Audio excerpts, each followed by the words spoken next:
Well, I think the Public Accounts Committee have done a very, very good job exposing some of the tax dodges that companies are getting up to.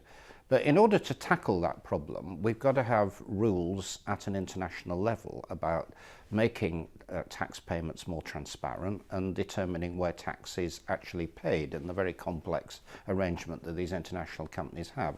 And that's why Britain will be leading the debate at the future summit of the so-called G8 countries, and that is the way to deal with it.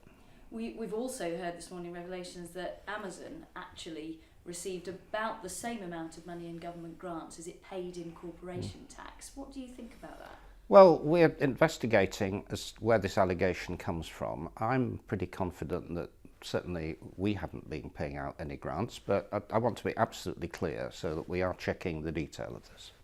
And in general, people, Google, Amazon, very bullish about this. They're saying they are not doing anything wrong, in which case, where does the problem lie? Do HMRC need to take more responsibility for this? Well, as far as we can establish, Google and Amazon and some of these other countries are not actually acting illegally. I mean, they're not engaged in illegal tax evasion.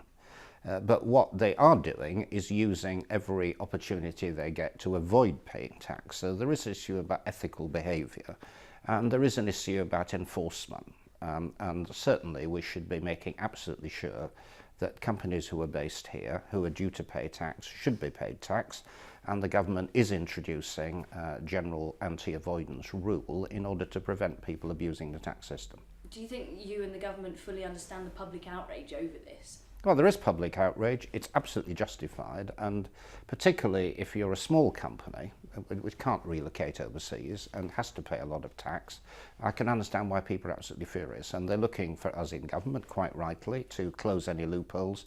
But more important, we've got to get a proper system of international rules so that people are operating in a consistent way across national boundaries.